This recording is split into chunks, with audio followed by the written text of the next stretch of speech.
Bismillahirrahmanirrahim. Assalamualaikum warahmatullahi wabarakatuh. Halo teman-teman, perkenalkan saya Putri Nuri Hadsa dari Prodi Sarjana Keperawatan kelas B tingkat 3 dengan NIM C1AA20076. Di sini saya akan menjelaskan materi mengenai anatomi jantung dan sirkulasi peredaran darah pada orang dewasa dan janin. Yuk teman-teman, mari kita simak videonya.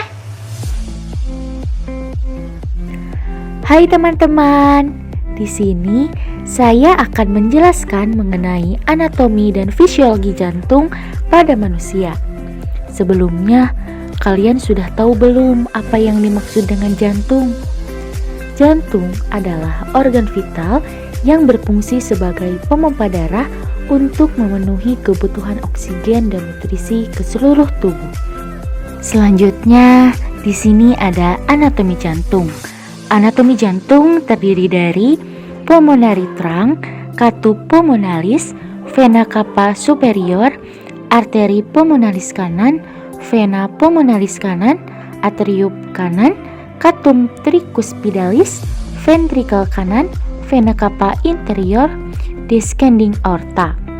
Aorta, arteri pulmonalis kiri, vena pulmonalis kiri, atrium kiri, katup aorta, katup mitra atau bicuspidalis, ventricle kiri, dan interventricular septum. Anatomi jantung manusia terdiri dari 4 ruang, yaitu yang pertama atrium atau serambi jantung kanan, yaitu menerima darah dari pembuluh darah dan memompanya ke bilik kanan. Yang kedua, vertikal atau bilik jantung kanan, yaitu menerima darah dari serambi kanan kemudian memompanya menuju paru-paru. Yang ketiga, serambi jantung kiri, yaitu menerima darah kaya oksigen dari paru-paru dan memompanya ke bilik kiri. Yang keempat, bilik jantung kiri, yaitu menerima darah yang mengandung oksigen lalu memompanya ke seluruh tubuh. Kontraksi bilik kiri yang kuat menjadi penanda tekanan darah. Masing-masing ruang memiliki tugasnya masing-masing. Selain ruang, struktur anatomi jantung terdiri dari yang pertama aorta, yaitu arteri besar yang terhubung dengan bilik jantung kiri. Yang kedua, vena cava superior, yaitu pembuluh darah yang terhubung dengan atrium kanan. Yang ketiga, katup tricuspid, yaitu mengatur aliran darah yang ada di serambi dan bilik kanan. Yang keempat, katup aorta, yaitu mengatur aliran darah kaya oksigen yang mengalir bilik kiri ke aorta.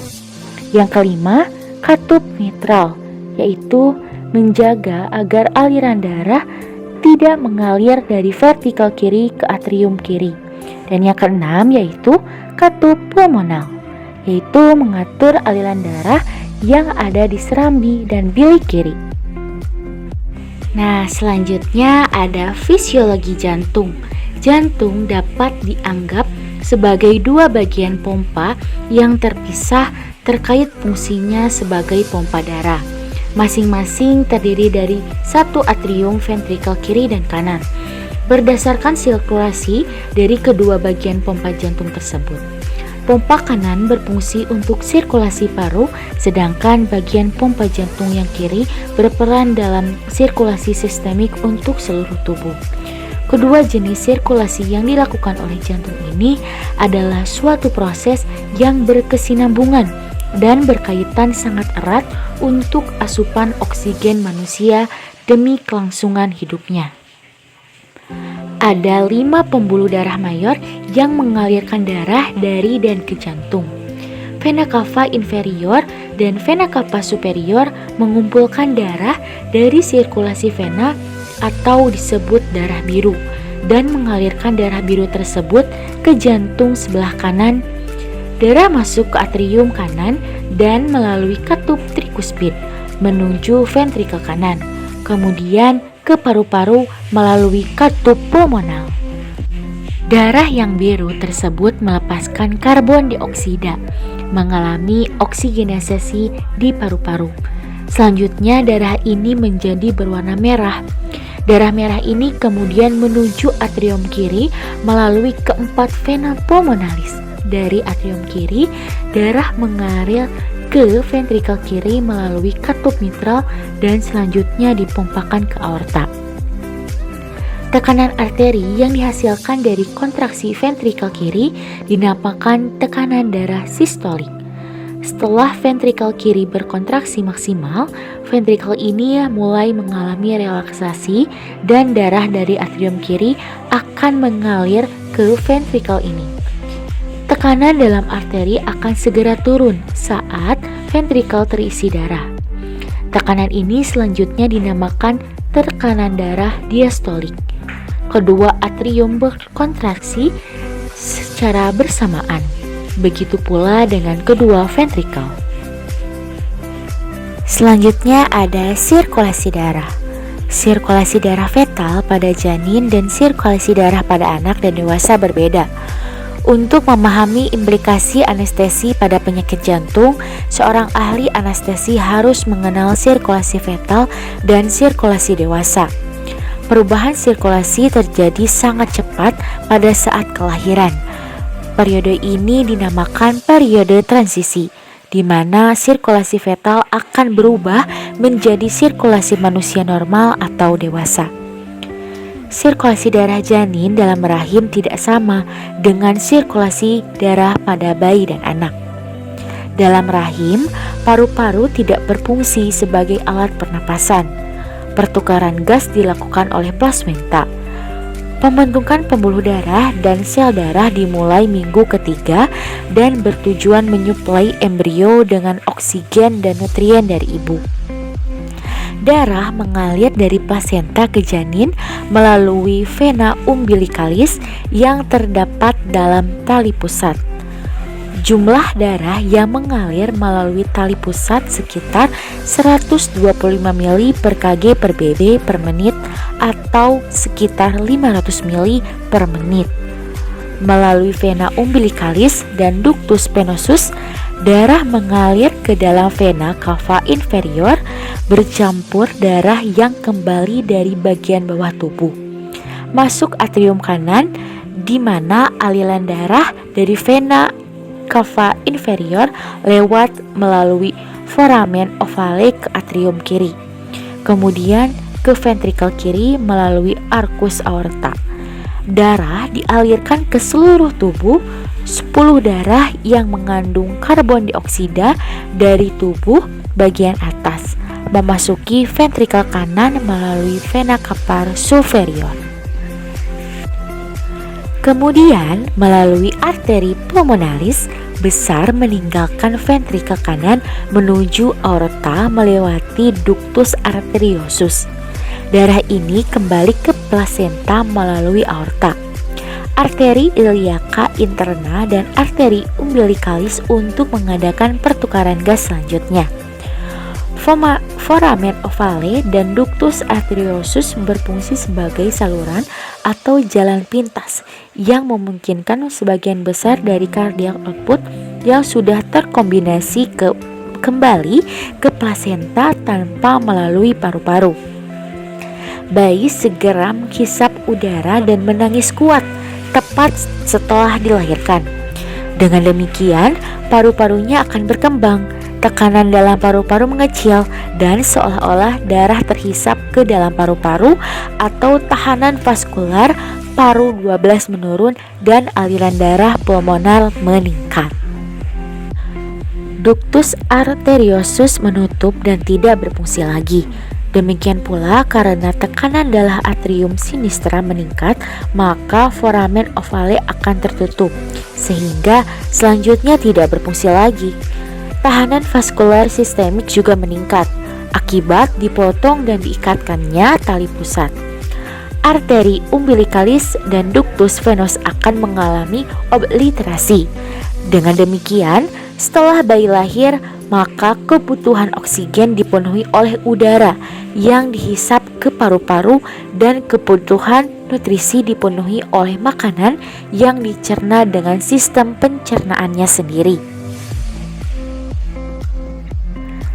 Jumlah darah yang mengalir dalam sistem sirkulasi pada orang dewasa mencapai 5-6 liter atau 4,7 sampai 5,7 liter. Darah bersirkulasi dalam sistem sirkulasi sistemik dan pulmonal. Sirkulasi sistemik dimulai ketika darah yang mengandung banyak oksigen yang berasal dari paru dipompa keluar oleh jantung melalui ventrikel kiri ke aorta.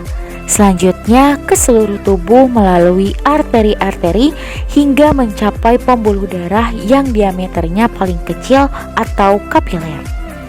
Kapiler melakukan gerakan kontraksi dan relaksasi secara bergantian yang disebut dengan vasomotion, sehingga darah mengalir secara intermiten. Dengan aliran yang demikian, terjadi pertukaran zat melalui dinding kapiler yang hanya terdiri dari selapis sel endotel. Ujung kapiler yang membawa darah teroksigenasi disebut arteriol, sedangkan ujung kapiler yang membawa darah terdeoksigenisasi disebut venule.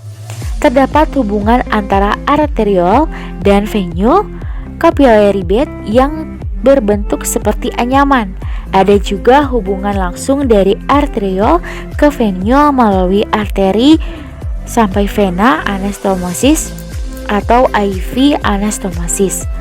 Darah dari arteriol mengalir ke venule, kemudian sampai ke vena besar atau V cava superior dan V cava inferior, dan kembali ke jantung kanan atau atrium kanan. Darah dari atrium kanan selanjutnya memasuki ventrikel kanan melalui katup tricuspidalis. Nah, selanjutnya sirkulasi pulmonal. Sistem sirkulasi pulmonal dimulai ketika darah yang terdeoksigenasi yang berasal dari seluruh tubuh yang dialirkan melalui vena cava superior dan vena cava 14 inferior, kemudian ke atrium kanan dan selanjutnya ke ventrikel kanan, meninggalkan jantung kanan melalui arteri pulmonalis menuju paru-paru atau paru-paru kanan dan kiri. Di dalam paru, darah mengalir ke kapiler paru di mana terjadi pertukaran zat dan cairan sehingga menghasilkan darah yang teroksigenasi. Oksigen diambil dari udara pernapasan. Darah yang teroksigenasi ini kemudian dialirkan melalui vena pulmonalis kanan dan kiri menuju ke atrium kiri dan selanjutnya memasuki ventrikel kiri melalui katup mitral atau bicuspidalis. Darah dari ventrikel kiri kemudian masuk ke aorta untuk dialirkan ke seluruh tubuh dan dimulai lagi sirkulasi sistemik. Jadi, secara ringkas, aliran darah dalam sistem sirkulasi normal manusia adalah darah dari atrium kiri melalui katup mitral ke ventrikel kiri. Selanjutnya, aorta ascendens ke arcus aorta ke aorta descendens, ke arteri sedang ke arteriol. Kemudian ke capillary bed menuju venule bed ke vena sedang ke vena besar atau V cava superior dan ventrikel kanan menuju arteri pulmonalis, kemudian ke paru-paru menuju vena pulmonalis menuju atrium kiri.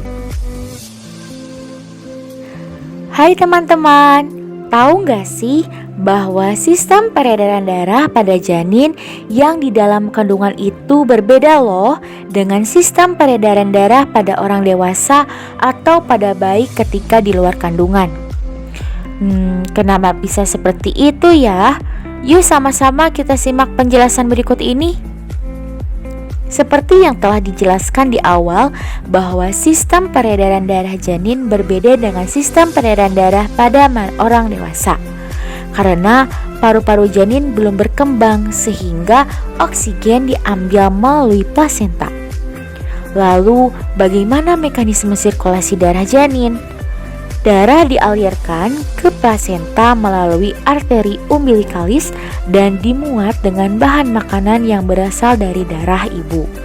Darah ini masuk ke dalam badan janin melalui vena umbilikalis yang bercabang dua. Setelah memasuki dinding perut janin, cabang yang kecil bersatu dengan vena porta. Darahnya beredar ke dalam hati dan kemudian diangkat melalui vena hepatika ke dalam vena cava inferior. Sedangkan cabang yang satunya ialah ductus venosus aranti yang langsung masuk ke dalam vena cava interior. Dengan demikian, vena cava interior setelah dimasuki darah dari vena hepatika dan darah dari ductus venosus aranti mengandung darah bersih, tetapi campuri dari kotor dari anggota bawah janin.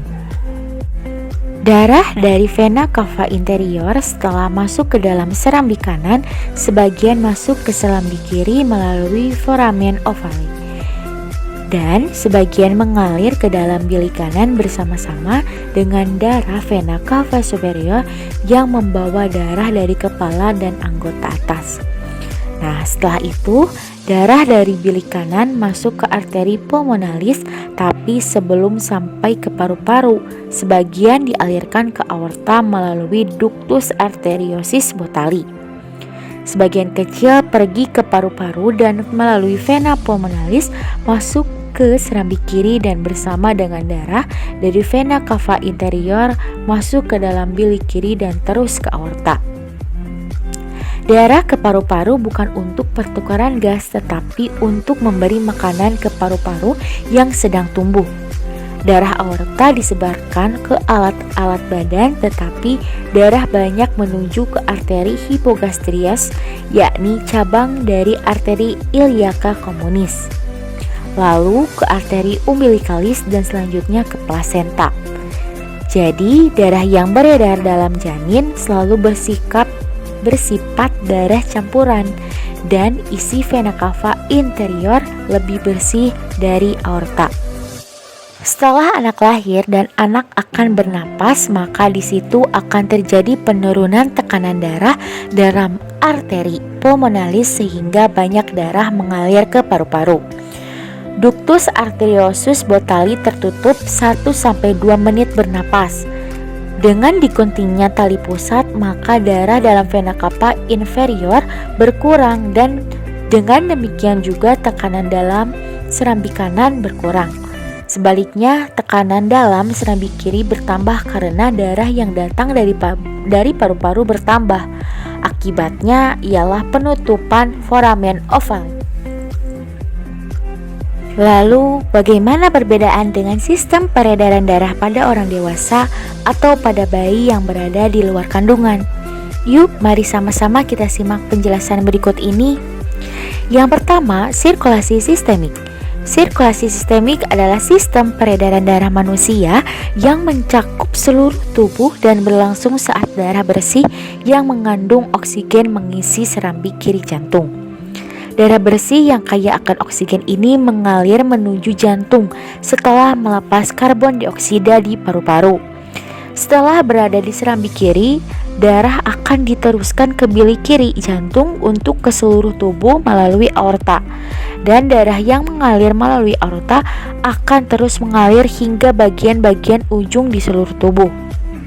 Nah, setelahnya darah akan kembali ke serambi kanan untuk mengalami proses pembersihan darah. Sirkulasi pulmonal. Sirkulasi pulmonal disebut juga sirkulasi paru, merupakan sirkulasi darah dari jantung menuju paru-paru dan sebaliknya. Peredaran darah manusia dalam siklus ini berlangsung pada darah yang mengandung karbon dioksida dari sisa metabolisme tubuh kembali ke jantung melalui pembuluh vena besar atau vena cava. Darah kemudian akan masuk ke serambi kanan dan diteruskan ke bilik kanan jantung. Kemudian dialurkan ke paru-paru melalui arteri pulmonalis untuk ditukar menjadi oksigen. Darah bersih yang kaya akan oksigen ini akan masuk ke serambi kiri jantung melalui vena pulmonalis untuk diedarkan ke seluruh tubuh. Jantung juga membutuhkan asupan oksigen dan nutrisi untuk bisa berfungsi dengan baik. Nutrisi untuk jantung ini dialirkan oleh darah ke otot jantung melalui pembuluh arteri koroner. Sekarang sudah tahu ya perbedaan antara sistem peredaran darah pada janin yang berada di dalam kandungan dengan sistem peredaran darah pada orang dewasa atau pada bayi yang berada di luar kandungan. Mungkin itu saja penjelasan dari saya. Semoga bermanfaat ya. Bye-bye. Assalamualaikum warahmatullahi wabarakatuh.